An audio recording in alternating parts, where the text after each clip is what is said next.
This last section, the War of 1812 and the Transformation of Politics, is covering the conflicts that were occurring in Europe and were impacting the United States of America.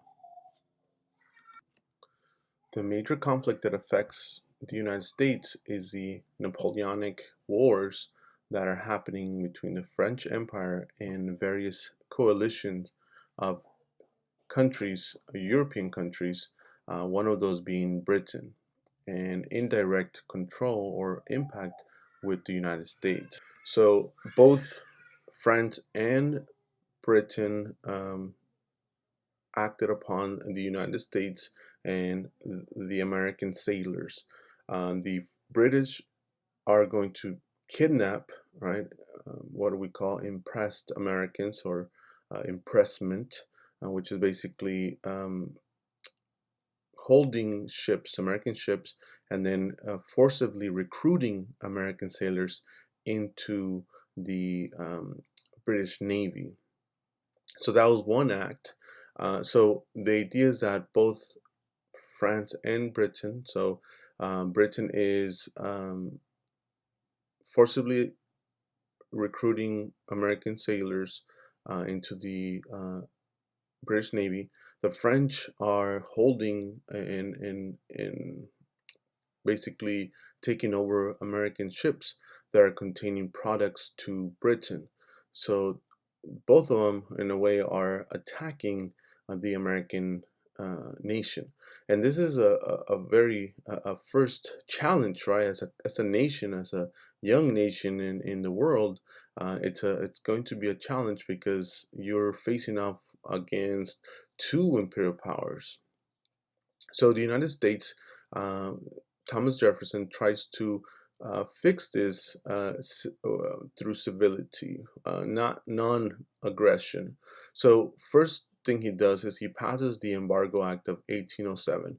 Basically says no American ship will eventually leave its port without and until French and British restrictions are taken off, are eventually resolved. The French and British ignore such embargo act, and even um, American citizens, American merchants were against this act because they felt like they would lose so much money, and that is what would happen. They go from making 108 million a year to about 22. So this is something that becomes a problem for American merchants. So the idea is that it's a failure. Embargo Act of 1807 is a failure. Um, After Jefferson's presidency that ends in 1808, enters James Madison, who is a Republican, who's a ally of Thomas Jefferson, but he does not end the embargo act. Eventually sees that the act does not work, and eventually implements another act on his behalf, but it is also a failure. At the same time, while this is going on with European powers, the United States is facing a threat from Native Americans. You see the resurgence of the Western Confederacy through the led by the war chief Tecumseh, and he eventually, with his brother, established kind of like a safe haven for Native Americans in a way to fight back the American oppressors. They established their home center at Prophetstown in Indiana, and eventually are basically taking on any Native American who is a victim of American settlement and to join their forces. So one of the major battles that takes place in this conflict is the Battle of Tippecanoe. At the Battle of Tippecanoe, you see American soldiers, 1,000 of them, eventually destroy Prophetstown. But later on, you will see that this is kind of like a motivation for Tecumseh to get his revenge. So there are really two causes that forced the United States into getting into war with Great Britain. One is the impressment. Remember the forcing of American sailors into the British Navy. That's one cause. All right, that's something that is of an issue for Americans, is that how are American sailors being kidnapped and forced into fighting in the British War? The British again use the excuse that they're just going after British deserters. These are people who soldiers who leave their post because they don't want to fight anymore. And then the second conflict or second reason why America goes into war with Britain is their aid to Native Americans. So the British secretly were helping Tecumseh and his group fight back the American settlers. So because of this, this eventually, along with the push from several Western diplomats called the War Hawks, eventually pushed them into into forcing James Madison to ask for a declaration of war from Congress. As the War of 1812 began, the United States saw some very small victories. First, with the destruction of York, which was the Canadian capital, the United States was demonstrating its military might. But soon the British began taking on more victories than the Americans. One of the issues that arises is a division, a political division in the United States. You had eastern states such as New England who were not wanting to participate in the war. Boston Boston banks are going to reject any kind of loans to the federal government. So you had a faction that was not willing to participate in the war, which eventually made it difficult to fund the fight against the British. What you do see is people in government, especially in Congress, passing a conscription. So basically, a draft, a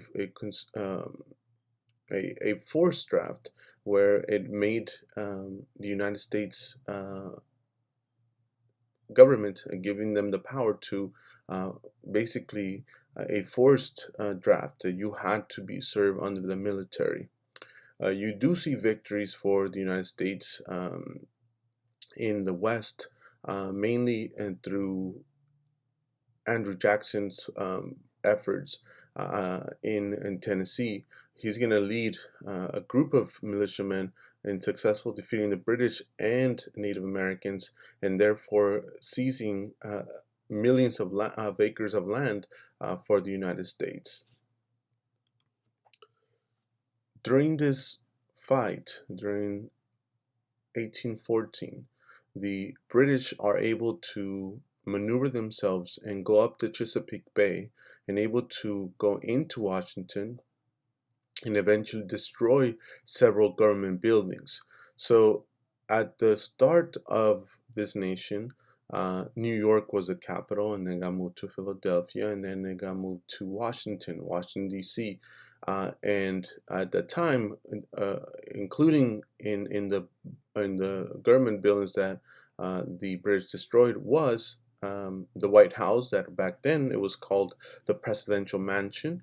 It was destroyed, was burned down, and then stories say that there was a huge storm that comes in.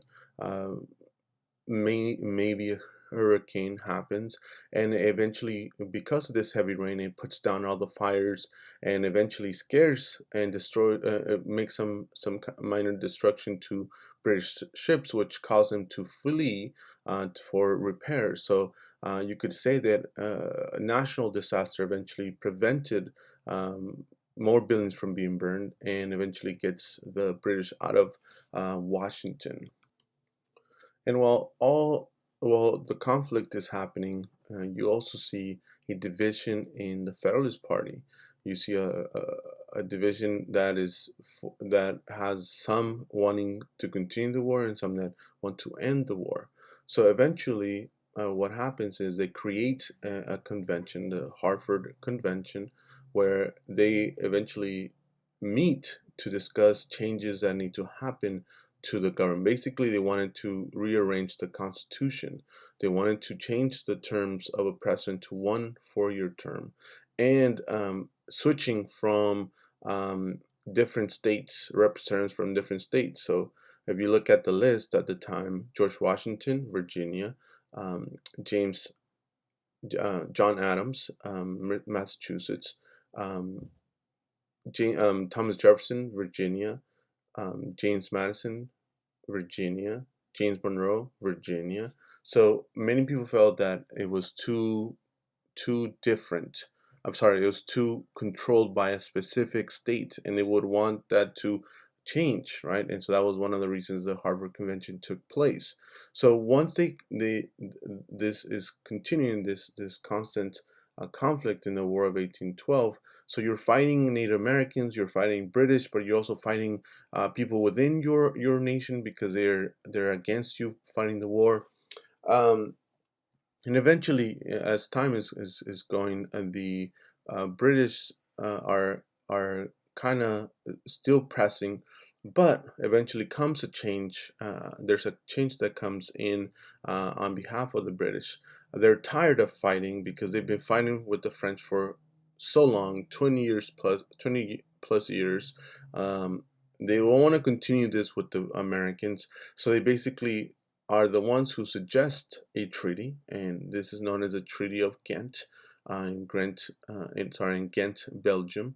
And so they basically decide to establish borders, right, between the countries and the territories. But even before the actual fight, before the actual signing of the treaty, you see a victory on behalf of Andrew Jackson, where he eventually defeats British forces at New Orleans. And this is significant not for the war because the war was already over, but it's significant because he eventually uses this as kind of like evidence of his leadership when he eventually runs for office. So he's a war hero because of this. So eventually, when he runs for president, people remember him as the person who had multiple victories against the British during the War of 1812.